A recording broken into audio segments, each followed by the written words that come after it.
Welcome everyone, this is Shadi Abu Yusuf and a new episode of Classroom Management. Good.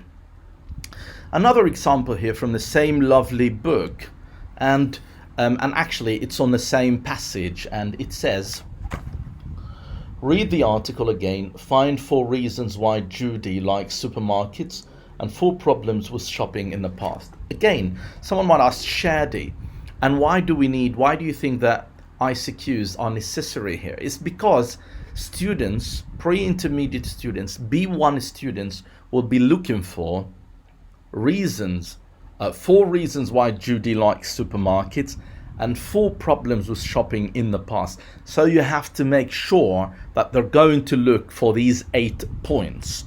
They're not going just to pick, the first part and leave the other part of the question. And how do you do that? So it's okay, everybody, what I want you to do now, I want you to read this passage again, but this time don't read quickly. I want you to read carefully. And I want you to find 4 reasons why Judy likes supermarkets and 4 problems with shopping in the past. So, are we reading this time quickly or slowly? Yes. Carefully and slowly. Wonderful. Yeah. So, and how many points are we looking for? 4 points? No, we're looking for 8 points. Okay. So the first 4 are about what? Reasons why Judy likes? Yeah, very good. Supermarket. And the other 4 are about problems with shopping in the past. Wonderful. Go on. So again, same thing. I make sure that they understand the kind of reading sub-skill that I want them to use, which is reading carefully or intensive reading.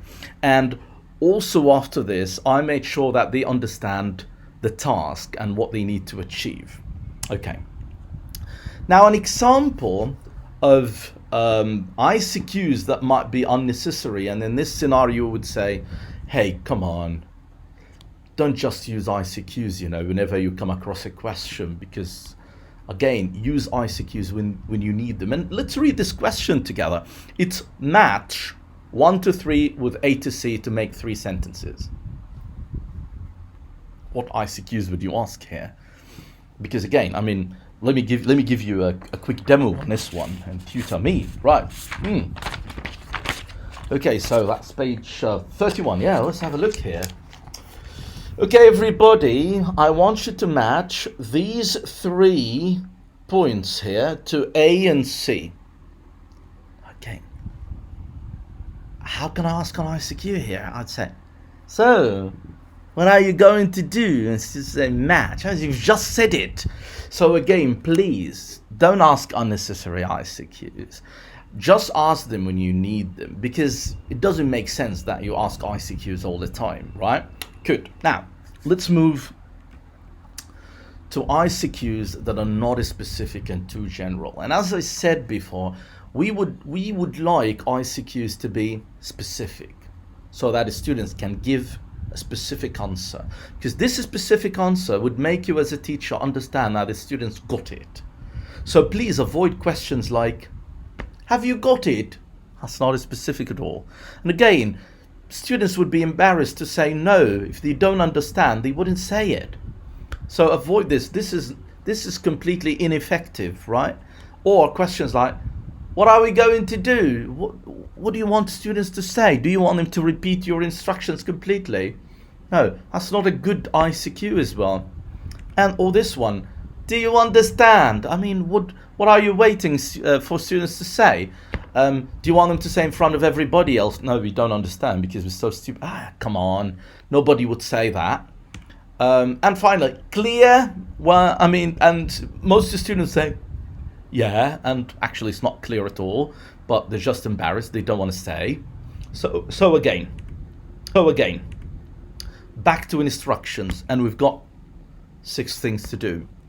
Grab your students' attention, test your material, follow the rule of KISS, ask good ICQs, and give instructions before handouts. And someone might say, Shadi, why instructions before handouts? I'll tell you why. It's because once you give handouts to students, they wouldn't look at you at all, and they will just look at the handouts. And you try to attract their attention, it's impossible. It's gone. They just focus on now on the handout. So, and you keep saying, okay, everybody, come on, here, what I want you to do, and they're just looking at this. So please, instructions first. Someone might say, but Shadi, what if I'm not using a lot of handouts in my classroom because my students have the course book and we work from the course book? I'd say ask them to close the course book and then give them instructions, because you will be testing yourself, right? And once you give them instructions and it's done over, okay, what you would do is that you will ask them to open the books and answer. But please, okay, don't make them distracted by your handouts or your course book or your material in general before you give instructions. So again, grab attention, test your material, follow, okay, the rule of KISS, use ICQs, give instructions before handouts, and finally, demonstrate. And we talked about demonstration in the classroom and demonstrating activities in the classroom in a previous episode from Classroom Management. So if you want to know more about demonstrating, you can actually check this point one more time. So now let's come to instructions and professional courses. So CELTA criteria. And the question is, will instructions affect my assessment on professional courses like CELTA? And the answer is, of course. I mean, look at this criterion here. Using appropriate means to make instructions for tasks and activities clear to learners. Using appropriate means. And what are these means? The 6 steps we talked about. Grabbing attention, testing, following the rule of KISS, handouts after instructions, not before them, ICQs, demonstration, and demonstrating activities. Again, thank you so much for watching this video, and you can contact me as usual via the following ways: www.shadi.blog, or write me an email on me@shadi.blog. If you like this video, please do not forget to like, subscribe, leave your comment, and activate notifications. Thank you so much. See you again. Bye bye.